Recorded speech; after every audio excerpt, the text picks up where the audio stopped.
within a few minutes, people can change. And so it's that capacity to focus intently, alter your perception, be different, see what it feels like to be different. Hypnosis is a naturally occurring state of highly focused attention. It's believed in imagination.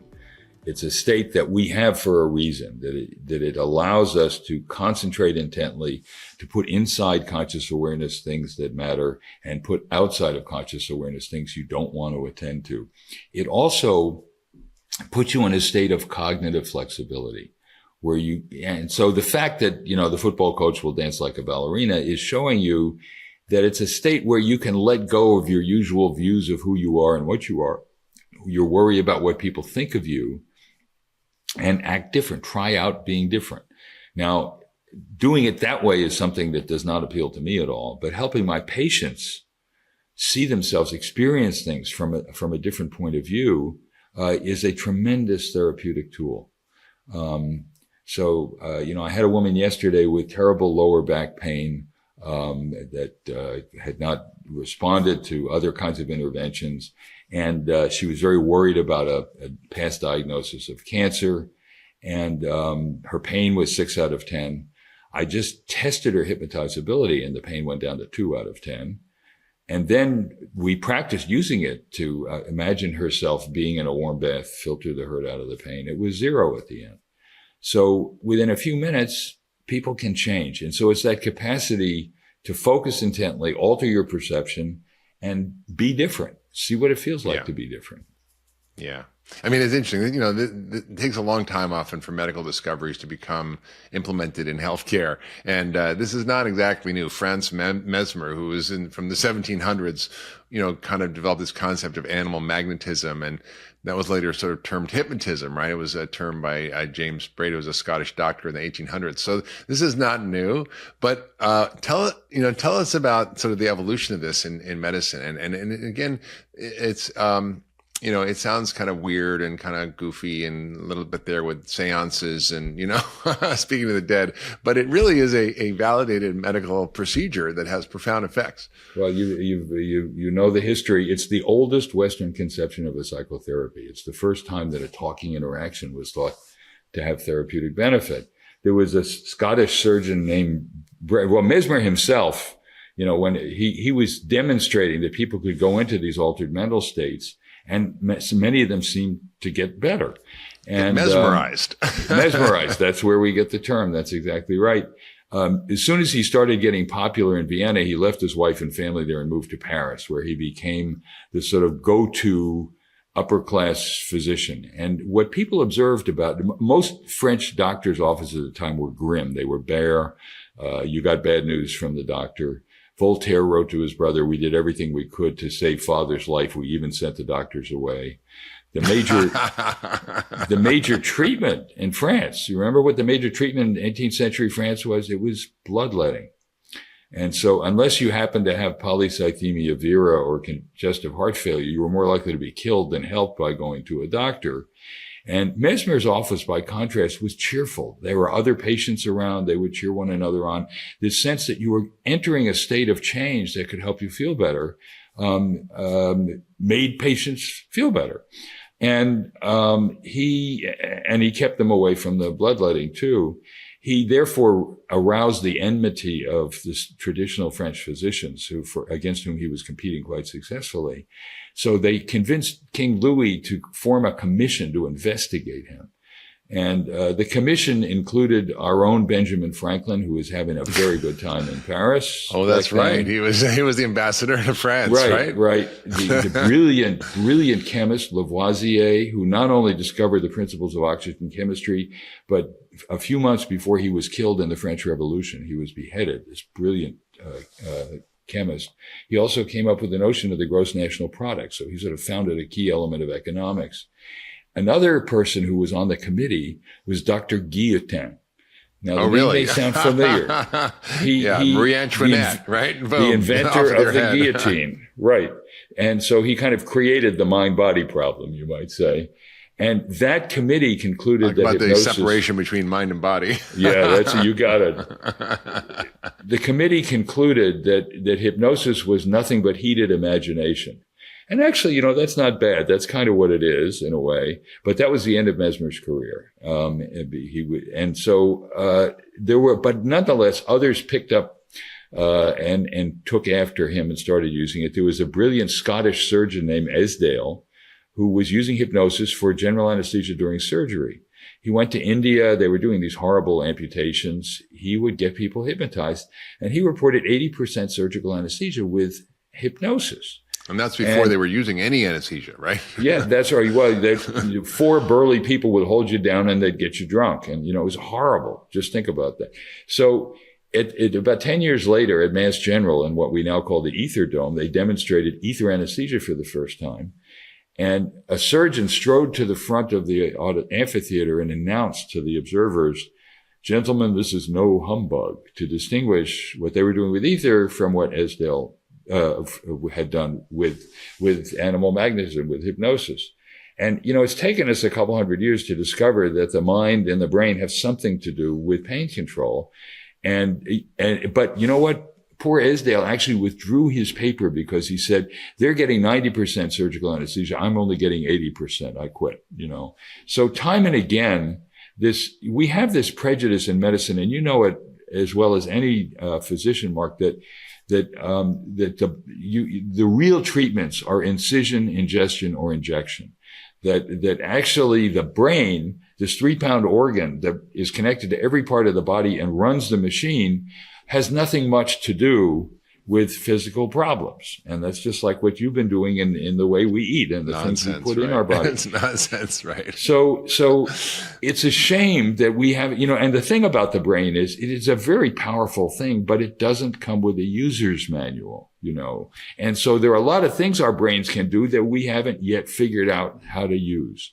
And that's part of what hypnosis is. It's a way of intensifying the mind-body connection, enhancing your ability and willingness to control your body as well as your mind. Yeah, it's beautiful. You mentioned Voltaire, and it reminded me of what you're saying of one of his famous quotes, which is that doctors are men. They used to be men, only men. The doctors are men who prescribe medicines of which they know little to cure diseases of which they know less in human beings of which they know nothing. I wish I could say that wasn't true anymore. I wish I could say that wasn't true anymore, but that's very we're not good. that far off from that. So let's talk about hypnosis. Yes. Let's talk about hypnosis in the current day. You're a Stanford professor. You're the chair of the psychiatry department, vice chair of the psychiatry department. You're really using this as a modality to treat real problems. And tell us about what is going on with hypnosis. How does it work? And what is the biology of this? Because it's not just suggestion. There's something else going on physiologically. Yes, you're absolutely right. And we've done a number of studies using functional magnetic resonance imaging and positron emission tomography to understand what goes on in the brain when people experience hypnosis. It's a state of highly focused attention. And one way that it works, we took very high and very low hypnotizable people in various conditions in the MRI scanner. And what we found was 3 things occur when people go into a state of hypnosis. One is they turn down activity in the anterior cingulate cortex. The cingulate cortex is like this C sitting on its ends in the middle of the brain. And the front part, the dorsal anterior cingulate cortex, is part of what we call the salience network. It's when you hear a loud noise and you suddenly turn away. The salience network does pattern matching, and it says, there's a problem here, you better pay attention. It's what social media use when they try and get people, drag them onto their sites. They say that there are 15 girls out there who are better looking than you are. You better find out what they're doing. So your salience network fires. So in hypnosis, you turn that down. You just say, I don't care that much what else is going on. I'm going to talk to Mark. You just get into it. You focus your attention. So that's number 1. Number 2, you increase functional connectivity between the left dorsolateral prefrontal cortex, part of our executive control network, and the insula. The insula is insula is Latin for island, this little island in the center of the brain that is a mind-body conduit. So when you control things in your body, when you juice up your gastric acid secretion because you just eaten a meal, the insula is the transmitter of that. It also is a center for interoception, for our ability to perceive what's going on in our body.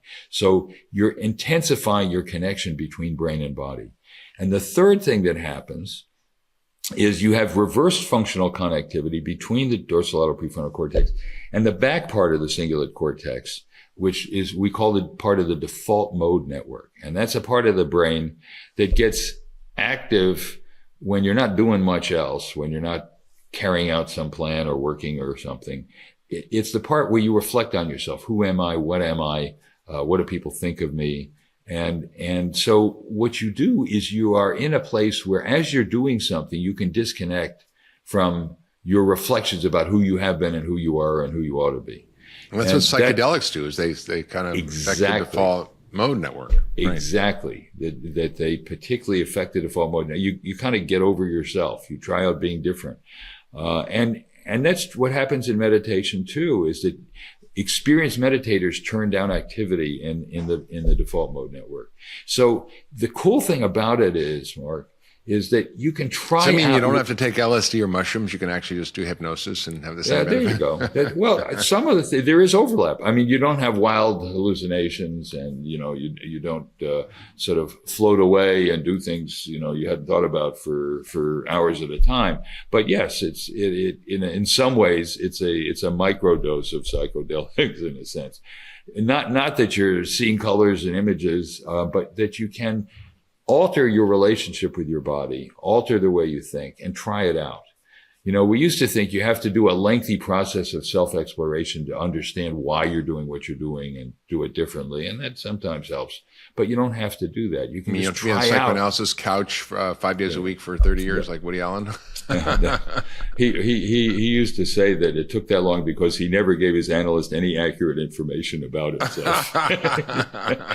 But Freud started psychoanalysis with hypnosis. He was using it to have people trace their current symptoms back to some early traumatic event in their life, and that was sometimes true.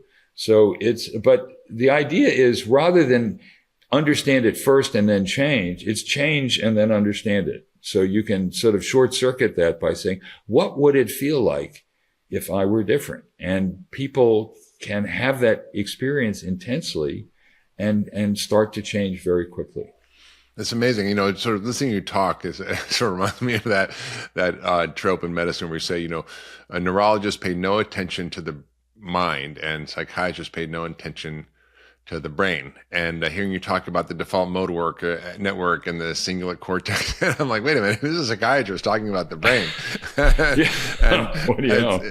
Yeah, what do you know? Yeah. I mean, it's quite interesting because it's actually the biology of the brain that we're having to adjust to change our physical symptoms or our mental symptoms or emotional states. And I think hypnosis is a very underused modality in medicine, which, is safe, it's effective. I mean, it doesn't necessarily work on everybody, but I think, the biology of it is fascinating. Now it's not just, this thing may work. You're actually doing brain imaging studies and looking at blood flow and looking at what's turned on and off and how it affects your overall view of yourself and your relationship to your emotional state, your physical state. And it's pretty profound. I would say that, typically a guy educated at Harvard and Yale and Stanford is generally going to be pretty buttoned up, academic and rigorous, and not so much interested in the fluff of integrative medicine. But it actually isn't really fluff. I'm kind of tongue in cheek here. But, how did you go from that to being someone who's really focused on novel and integrative ways to deal with mental health and physical health? Well, I'll tell you, Mark, when I got into Yale and I went there, I thought, God, I'm going to meet a whole lot of really smart people that understand really complicated things.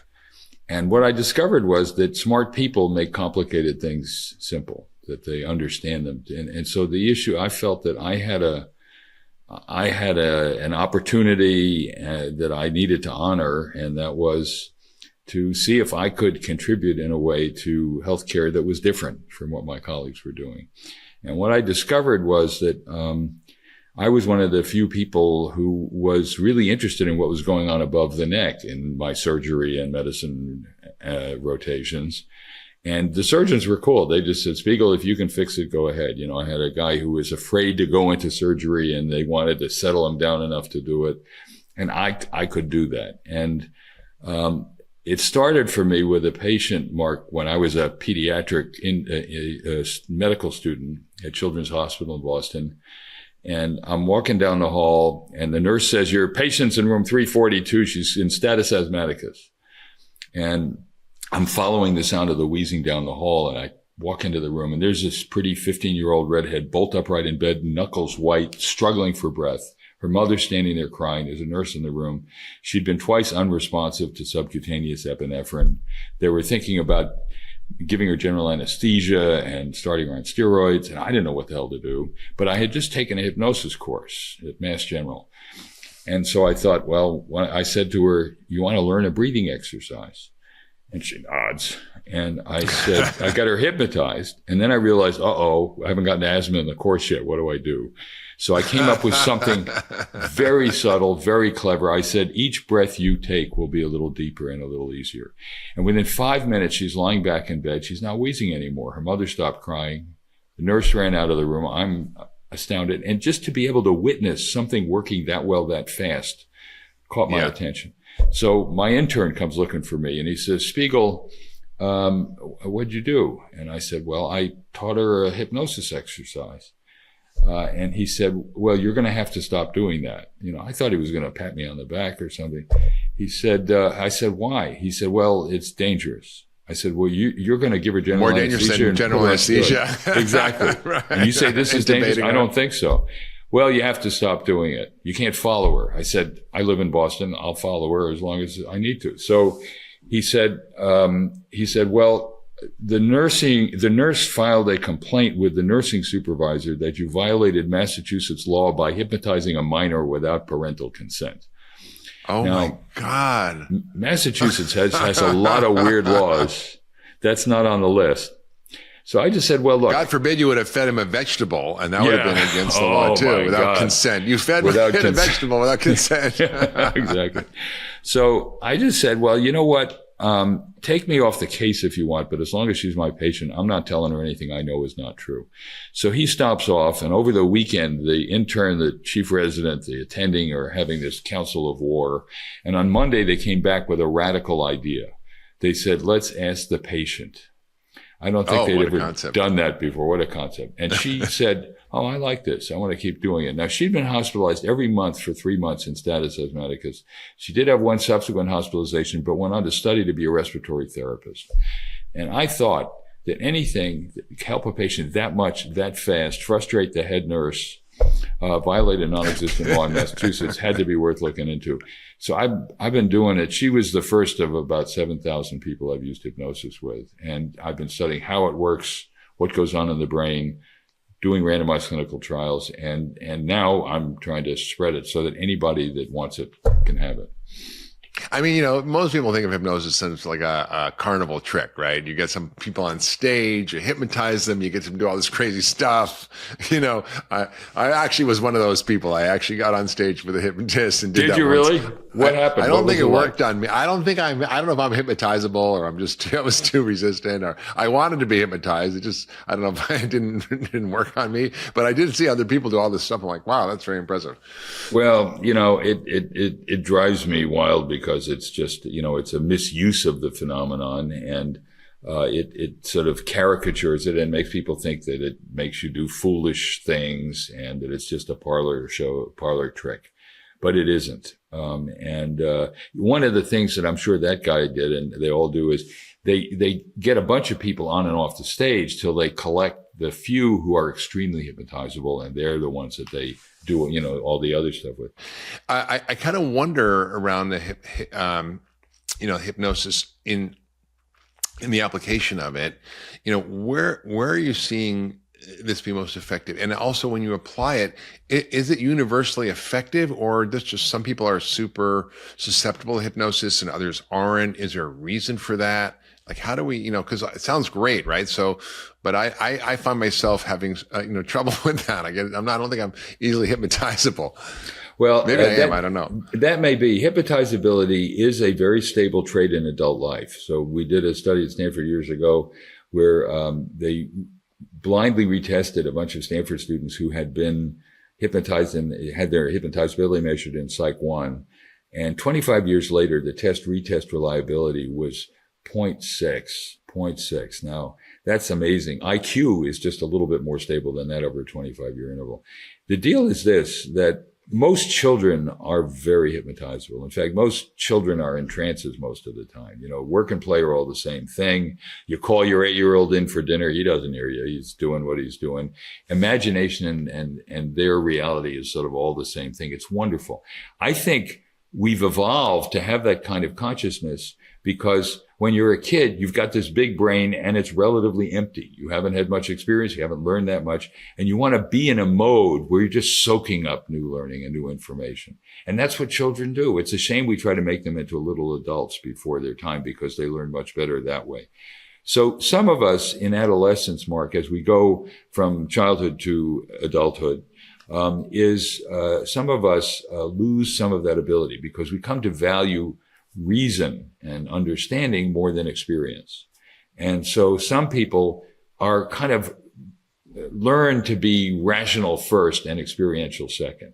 Others hang on to that sense. And it has to do, in part, there's a genetic difference. We actually have a genetic test that can help determine who's more hypnotizable, COMT, you got it. And the people who metabolize that at a moderate rate turn out to be more hypnotizable. But also, there are people who maintain this ability to focus their attention. And so we call them the poets. They're people for whom, they get so caught up in movies that they forget they're watching a movie and enter the imagined world, believed in imagination. Then there are people in the mid-range who go back and forth, who have the hypnotic experience, but then stop and reflect about it. We call them diplomats. They have to negotiate the difference between one type of experience and another. And the ones who are less hypnotizable are we call the researchers. They've got to explain everything first. That might be me. Yeah, that might be you. And then allow themselves to experience it. But all of them can benefit. I had a woman recently who was a 72-year-old woman who wanted to stop smoking. Hypnosis can be very helpful. She had actually stopped, but wanted to consolidate it. And, but she said, I need a reason for everything, and she turned out to be one of the researcher types. She was not very hypnotizable. So for her, it was a matter of using what ability she had to focus on a concept that appealed to her. And I said, why are you stopping? Well, I'm coughing at night now, and I didn't. I said, well, your body's giving you a message. So here's what I want you to think about. For my body, smoking's a poison. I need my body to live. I owe my body respect and protection. Your body is as dependent on you as your baby or your pet. Would you ever put tar and nicotine smoke into the lungs of your baby? Hell no. And for her in particular, she had the misfortune of having a husband who beat her one night. And she did something very wise that not everyone in that situation does. The next morning, she was in her lawyer's office getting a divorce. And she became a very high-level administrator in the government and had an otherwise terrific life. And I said, you know what you need? You need a divorce from your cigarettes. They're damaging your body. And she said, that's it. She wrote it down. She said, I need to find a pen to write this down, So I need a lawyer. Yeah, right. Well, that was it. I'd be a good lawyer for you. So, there are people who aren't very hypnotizable, who need to approach things from a more logical point of view, but can still benefit a great deal. But then there are others, like the woman I mentioned, whose pain just disappeared, and that can happen too. And we understand how that happens in the brain as well. So can you talk about, from a clinical perspective, where is the research showing this has the most leverage? What are the conditions or problems that people suffer from? And often they're problems, by the way, which don't have great other treatments in medicine. What are those problems, and what are you seeing, from the research and also clinically in your practice? What have you seen? Well, I would have to say at the top of the list is pain control, Mark, that the strain and pain lies mainly in the brain, and using your brain differently can change that. I had a woman who was 7 months pregnant, had terrible lower back disease, and as the baby grew, the pain got worse and worse. They couldn't put her on opioids, thank God. And so because she was pregnant, they put in a nerve stimulator, they implanted it, that didn't work. And so she's in terrible pain and it's getting worse. So I had her imagine in hypnosis that she's doing what she does physically to relieve the pain, which is take a nice warm bath. So I said, you're floating in the bath. She was a diplomat. She was in the mid-range of hypnotizability. Oh yeah, I can feel it. I feel the warmth, filter the hurt out of the pain. And we understand how that works now. We've done EEG studies where we take Stanford students, give them shocks on the wrist, and in normal conditions, and then in hypnosis, where they're filtering the hurt out of the pain. Your arm is in ice water, cool, tingling, and numb. And we reduced by half the electrical activity in the brain in response to the shocks. We did EEG time linked to when the shocks were administered. And the first component of the ERP, the P100, disappeared entirely. So within a tenth of a second, their brain is substantially reducing the signal of the same shocks that are being administered. And the rest at P200, P300 was half as big. So the brain literally turns down the amplitude of its response to these shocks. And we've discovered a group at the University of Montreal showed that you turn down activity in two parts of the brain. One is somatosensory cortex, which you would expect if you give that kind of instruction, cool, tingling, and numb, filter the hurt out of the pain. The other hypnotic instruction was, it's there, but it just won't bother you so much. And there, they got analgesia, but the activity reduction was in the dorsal anterior cingulate cortex. So you just stop worrying about it. So we know how it works. And we've published randomized clinical trials. We had a paper in the Lancet in 2000, 241 patients getting arterial cut downs to do chemoembolization of tumors in the liver, to visualize renal artery stenosis. And it's 2.5 hours. It's an unpleasant procedure. You don't use general anesthesia. And we had 3 conditions. 80 of them just got standard care, which meant if you're in pain, press a button, you'll get opioids through your IV. The second was that plus a friendly nurse providing emotional comfort. And the third was training in self-hypnosis. By the end of an hour and a half, pain was 5 to 6 out of 10 in the standard care group.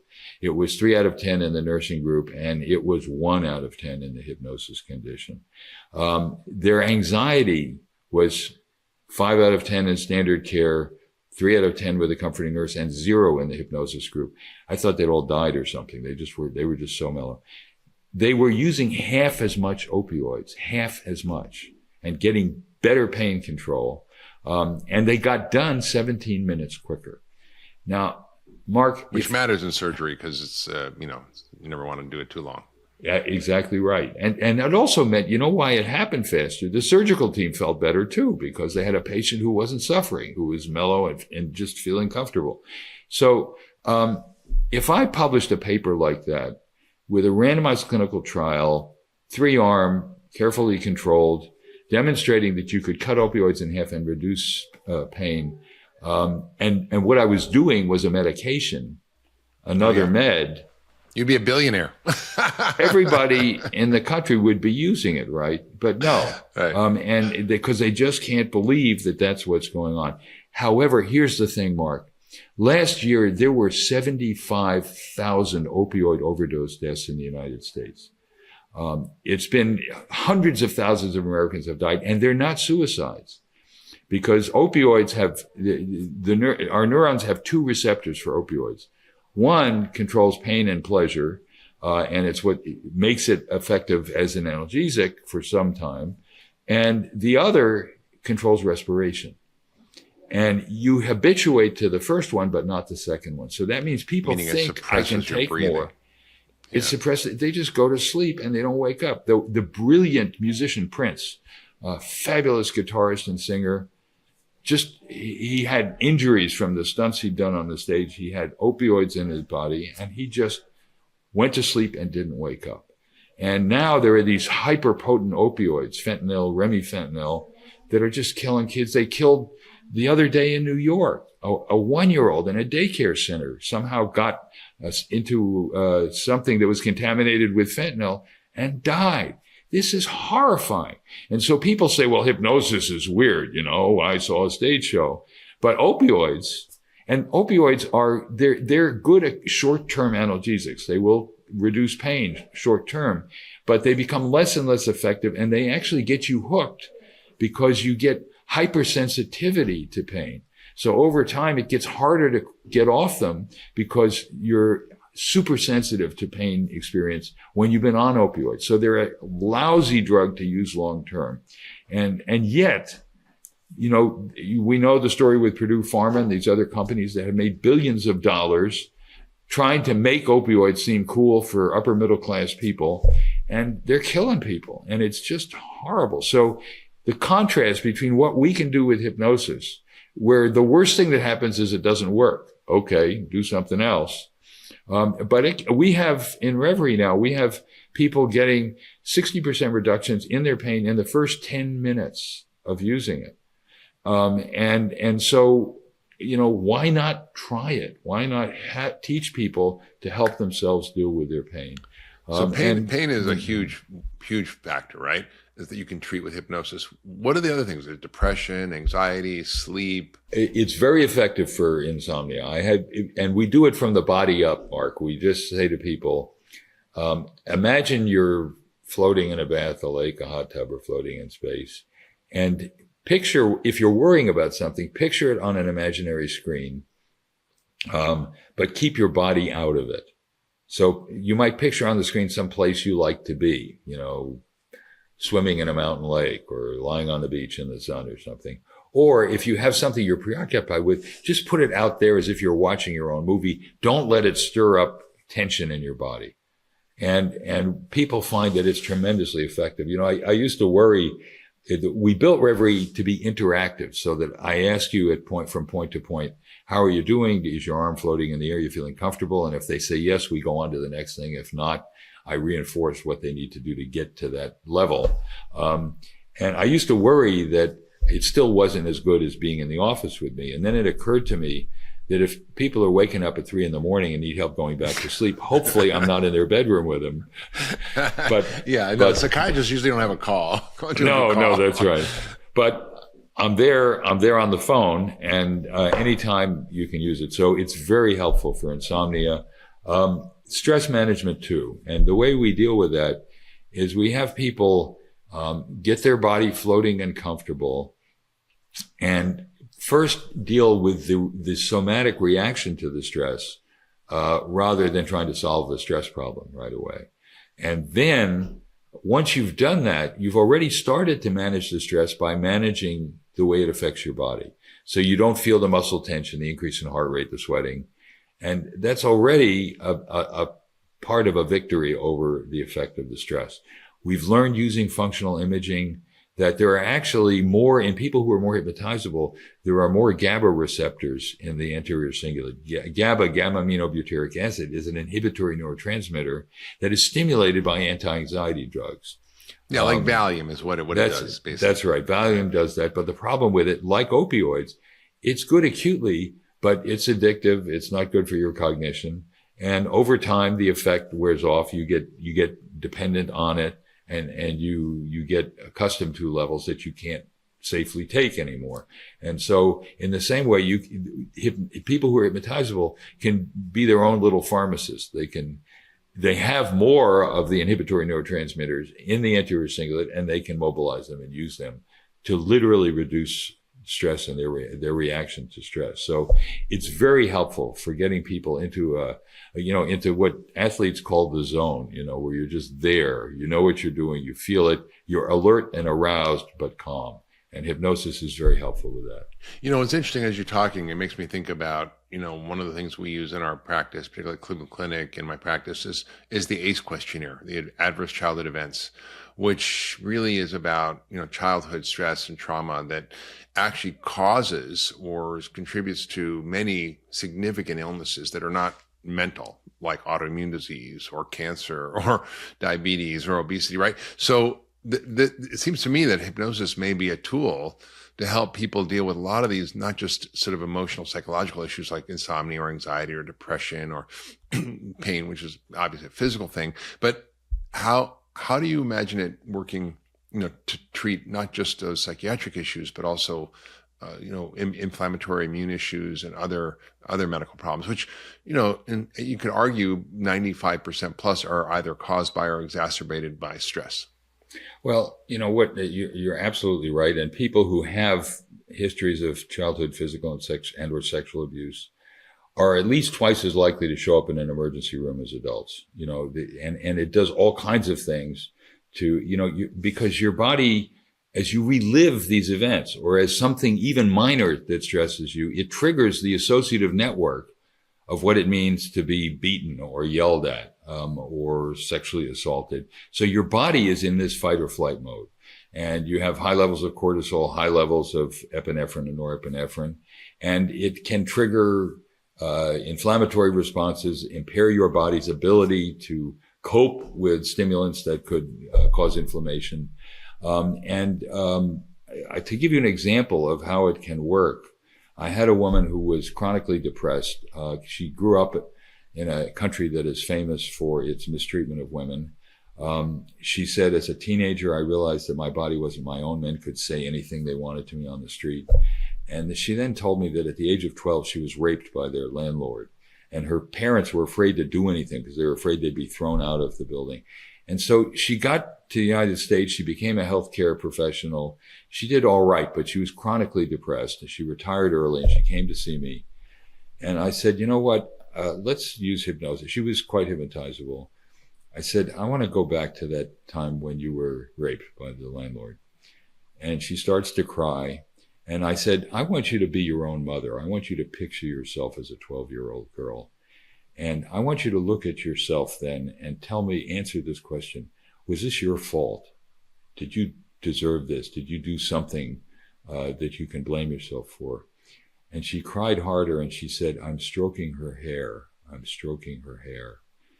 And she was able to let go for the first time of the common problem that people who have been beaten and assaulted are that somehow it's their fault. They deserved it. Because we'd rather feel guilty than helpless, that, well, if only I did X instead of Y.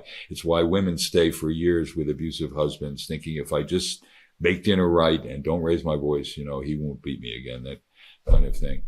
And she called me about a week later, Mark, and she said, my psychiatrist wants to know what you did to me because I am not depressed anymore. And she'd been on one med after another. It helped somewhat. And she said, my friends do not recognize me.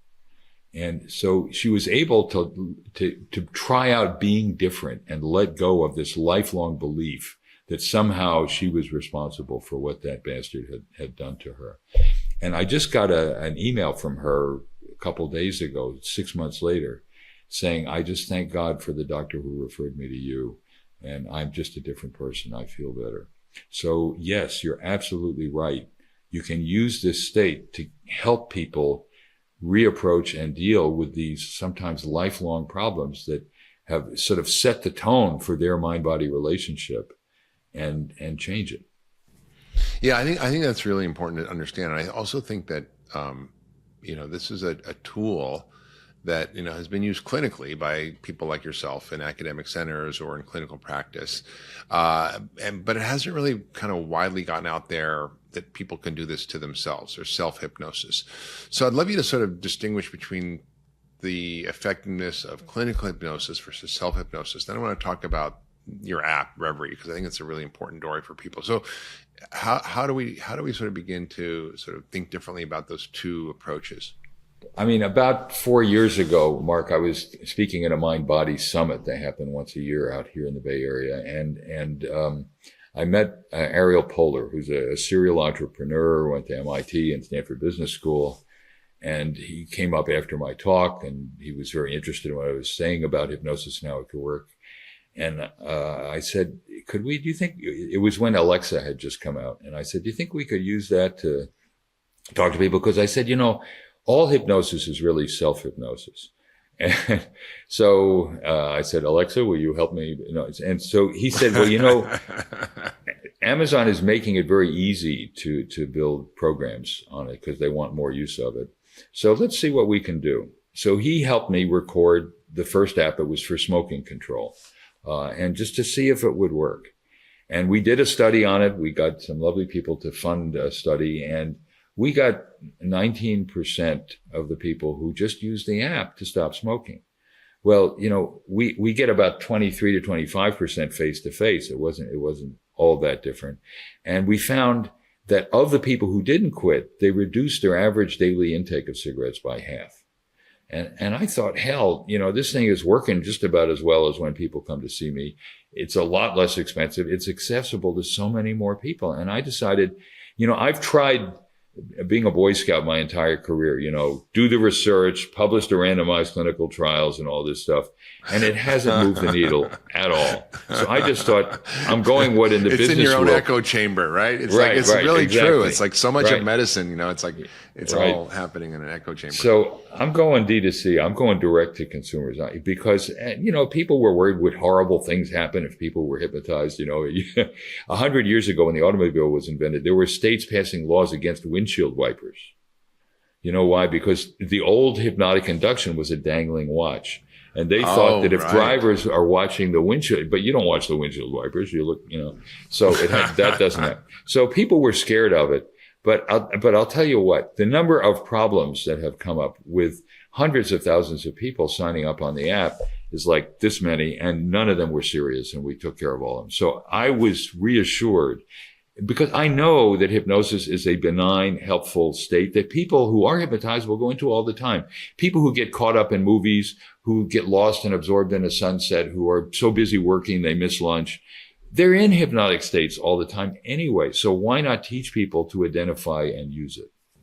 Yeah, powerful. So can you walk us through the mechanics of hypnosis? Like what were you doing clinically and, what happens on the app? Because it sounds kind of airy-fairy. Well, I got hypnotized. Like, what does that mean? It's like you use the watch, dangling watch, or you're like, look at me or getting sleepy, No, it's not right.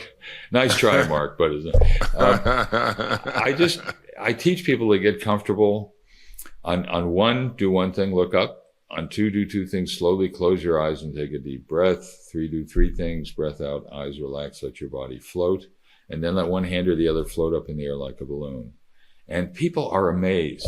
I did it with Andrew Huberman on, after the podcast that I did. And Andrew's this brilliant neuroscientist and a tough guy, too tough-minded. And I said, your hand's floating in the air. If you pull it down, it'll float right back up. And his hand goes up like this.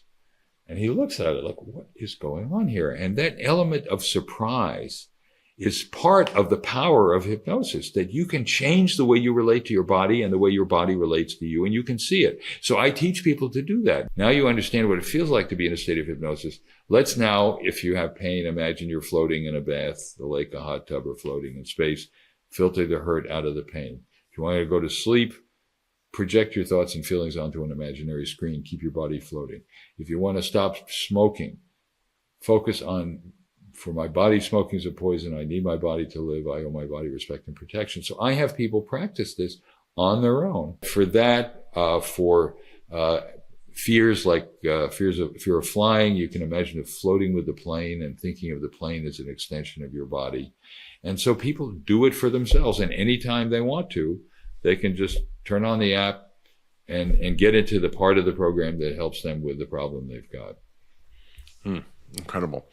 And tell us about, the sort of innovation that you've created where you've sort of democratized hypnosis. You don't have to go to you or some clinical hypnotist. You can actually access yourself and you create an app. And if people go to reverie.com, reveri.com, they can learn about it. But can you talk us through, about the development of that and what your effectiveness is, what you're learning? So after Alexa worked for smoking, we thought, this is still kind of clunky and people don't always want their speakers to be listening to them all the time. And so we built an app, and you can download the app from the App Store if you have an iOS phone, or from Google Play if you have an Android. And you get into the Reverie app and it asks you what's the problem you want to deal with. You can measure your own hypnotizability. We have an 8-minute hypnotizability test where you go through a series of instructions like the thing about your hand, and you'll be told whether you're a poet, a diplomat, or a researcher. And that teaches you the style with which you can use the hypnosis. So the approach to it is different, but anybody can potentially be helped with it. And then you can press and get into the part of the app where you learn to sleep better, where you learn to control your pain, where you learn to deal with your fears, do stress management, and we also, so people can practice then anytime they want. Just go get the app, get into that state, and you can get instructions that are either just a straight recording or an interactive program where I'll ask you questions periodically and you can respond. So it's there with you whenever you want it, whenever you need it to handle stress. We have one for transitioning, particularly in the pandemic days, transitioning from work to home, even if you're still in your home, but sort of getting into a different mindset than you're at when you're sitting at your desk. And so it's like having you in their pocket. I like that. That's exactly right. Having me in their pocket. That's it. So that's there amazing. when you need me. So have you been able to measure the effectiveness of the app on various conditions? We found, for example, for the stress management app, we studied about 15,000 people, and their pre-post changes were like a 35% reduction in stress, their self-reported stress levels within 8 minutes. So they are instantly able to do it on a large scale. It's what we call a large effect size. It's a way of measuring how big the difference is between where you started and where you wound up. And it's a large one. And so you're pleased in psychological research when you get a moderate effect size. This is large. And you can tell, the cool thing about it is people can tell right away whether it's helping them or not. And if it is, do more of it. If it isn't, okay, do something else. But so the feedback is very rapid and effective. And the same for pain control. We've got similar 35% reductions in pain level within 8 minutes, just doing the app, with large numbers of people using it. I mean, an aspirin doesn't even work that fast, right? That's exactly right. That's exactly right. You can tell right away. I mean, the story you told about the asthmatic young girl that actually was your first hypnosis patient, which was illegal and you should have gone to jail for, but don't you tell potentially were harming them. Yeah. So, I mean, that works so fast on a condition that's, a life-threatening condition in real time, right? Or someone who's undergoing surgery. So it's not like a trivial response. And it's something that we haven't really deployed across medicine. And, we talk about things like meditation or breath work or EMDR or other therapies. How does this compare to some of these other tools? Because you can get Headspace and listen to that. And, people have all these options now. So how do you sort of differentiate yourself? First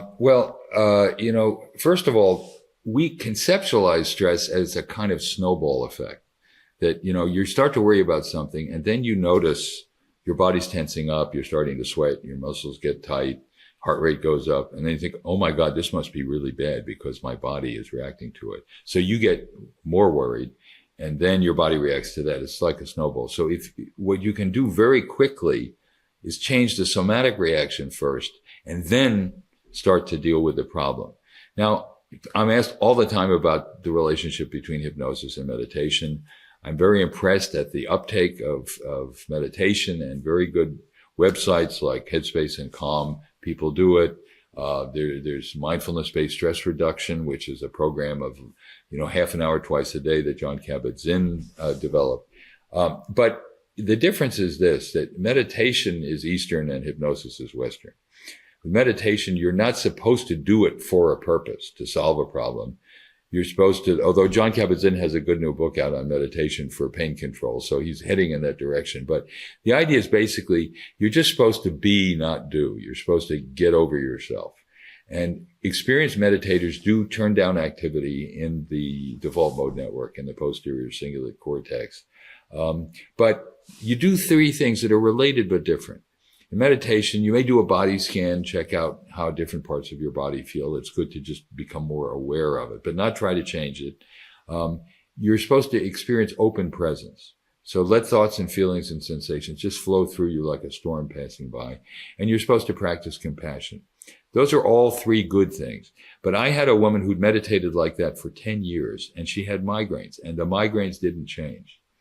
And so I taught her how to use self-hypnosis to imagine an ice cap on her head, cool tingling numbness, filter her out of pain. The migraines were gone.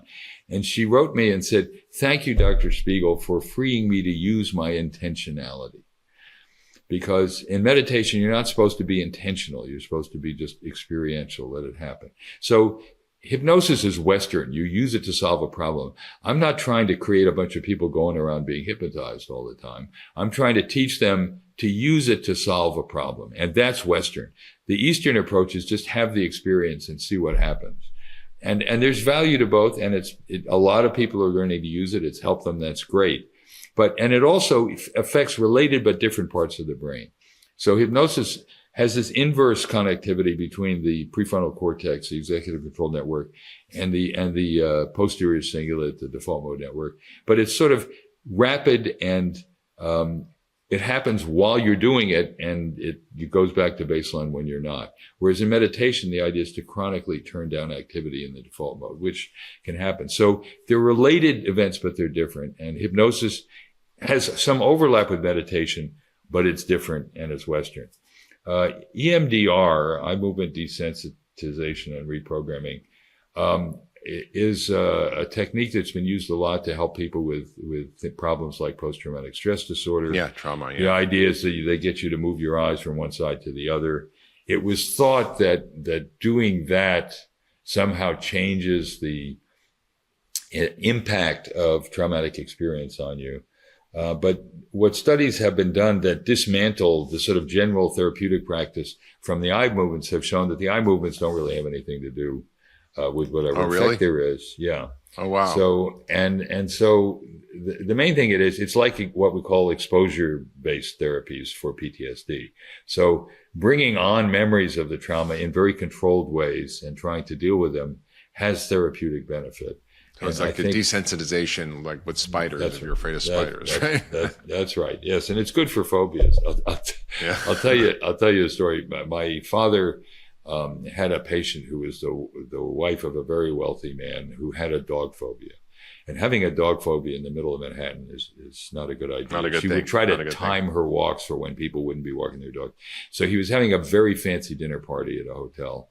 And this woman came in with a little white poodle, and she screamed and jumped up and knocked the table over. And her husband was furious. And he said, "You get fixed or we're done," you know. So she goes to my father. He gets her hypnotized. He teaches her to honor her fear of some animals. Wild animals are things to be afraid of, but not tame animals. And he said, find a friend who you trust, who will hold his dog, and you can pet the dog and desensitize, as you mentioned. So she did that, and she felt much better. And my father had called her up about 6 months later just to see how she was doing. And a little boy answered the phone.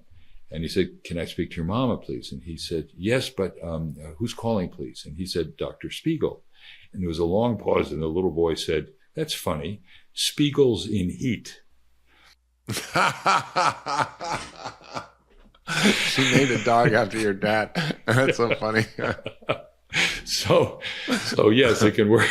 It can work for things like that. That's amazing. That's amazing. It's very helpful in strange ways sometimes. That's a great story. That's a great story. So it's not like a replacement necessarily for meditation or breath work, but it actually is an adjunct that can be used in medicine. And I think, what we're seeing is, a lot of the democratization of tools that have been held within medicine and healthcare. And this is what I think Reverie is about. And I think it's a really powerful tool. And I'm very excited to use it for myself, for sleep, for stress, for, I have different issues with my back and this and thing. I think, I've kind of always thought I was never going to be able to hypnotize, but I'm re-inspired to go and try it and to see if I'm going to do the hypnotizability test to see what, great, whether I am or not. That'd be terrific. And we actually have some breath work as well on the app now. So we published a study last January about showing that cyclic sighing actually reduces average respiratory rates and improves mood if you just do it 5 minutes a day for a month. And it's a very simple exercise where you inhale partway through your abdomen diaphragmatically, stop, then fill your lungs by expanding your chest, and slowly exhale through your mouth so that the exhale is at least twice as long as the inhale. And that we think triggers parasympathetic activity, but many people find that just doing that 3 times, they feel more relaxed. And so I've been combining that with hypnosis too. It's a good thing to do if you're up in the middle of the night, can't get back to sleep. Do the self-hypnosis and combine it with cyclic sighing. And so we've got that and one other breathing exercise on the app, on Reverie as well. Now, for someone like me who thinks he's not that hypnotizable, how do you improve hypnotizability? Well, it's more how do you improve how you use it. We have just finished a study now using transcranial magnetic stimulation to try and enhance hypnotizability. And we found that in the short term, it actually works. So we triggered connectivity between the dorsolateral prefrontal cortex and the dorsal anterior cingulate using TMS. And we found that there was an increase in hypnotizability. But I would say that's where you put a big magnet on your head. It's a magnet on your head.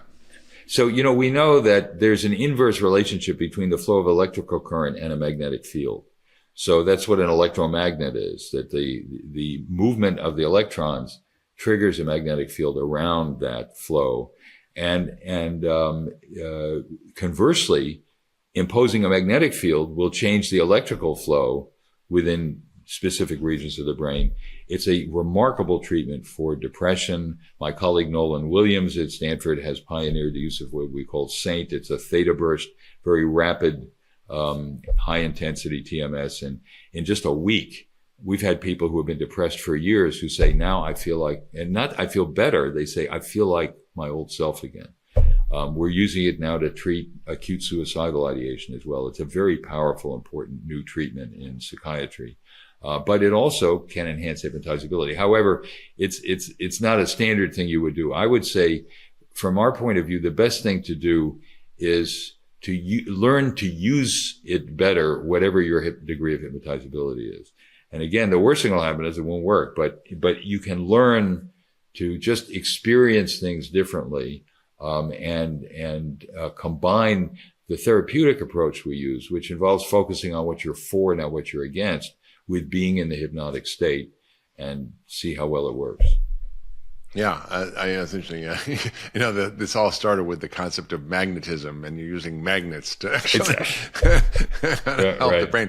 I mean, it's really an exciting time in psychiatry. We were chatting a little bit about this before, but I think this is really a revolutionary time in psychiatry where the old concepts are fading out, and we're rethinking how to actually include the brain as part of the treatment of psychiatric illness, as opposed to just seeing it as a psychological problem or a chemical imbalance. There's actually a real change. Can you, as we close up, can you just sort of share a little bit about what's happening in the field, what you're excited about, and what you're seeing as the big shifts? Michael Pollan's book, Changing Your Mind, we're using psychedelics now. And the interesting thing is that just 1 or 2 uses with psilocybin, which also works on the posterior cingulate cortex, the serotonin system, that you just try out being different. So there have been studies using psilocybin with dying cancer patients. And, I've worked with dying cancer patients a lot. And my first thought is you wouldn't want to take a bad trip, when you're thinking about death. But people emerge from it saying, I could peer at my own death. And it's profound, but I also realized what a miracle it is that I exist. And so they come out of it with a totally different perspective. So you just try out being different. And psychedelics are another way to do that. Also TMS, and other kinds of brain stimulation can trigger activity in specific regions of the brain that can affect depression and anxiety. And so, we're learning that there are ways to change how the brain works, or how we use the brain and make it work differently, that are powerful therapeutic tools. So you're right, it is a very exciting time. Yeah, it's like transcranial magnetic stimulation, using energy, literally energy. Using energy, that's right. You're right. Hypnosis, exactly. Psychedelics. There's at Stanford, there's a department of metabolic psychiatry where they're studying the role of nutrition and particularly metabolic health and insulin resistance and depression. At Harvard, they have departments of nutritional psychiatry and looking at the microbiome. So we're really kind of rethinking it, Right. to sort of almost an enlightened age Yes. where we actually have to kind of change everything. And, you're kind of towards the end of your career, but it's been a long slog of things that really don't work very well. I mean, I literally was on the phone for an hour with a friend of mine whose mother's, got severe depression, was just hospitalized. She's on, one pile of medication after another. It's like, okay, this doesn't work. Let's add this. This doesn't work. Let's add this. This doesn't work. It's like, and she's just like a zombie from the medication. And we don't know what's going on in there anymore. So I think having these other tools is so important. And I encourage everybody to sort of explore these tools if they're a challenge in their own lives with any issues related to mental health or cognitive function, to definitely check out Reverie, Reveri.com, and you can download the app and you can try it out. I'm definitely going to try it. If you love that last video, you're going to love the next one. Check it out here. What they're still suggesting to the public is you're controlled by genes. And if you're controlled by genes, then that means you have no control. And that means you're a victim. And that means we must find somebody to heal us. And the relevance about all that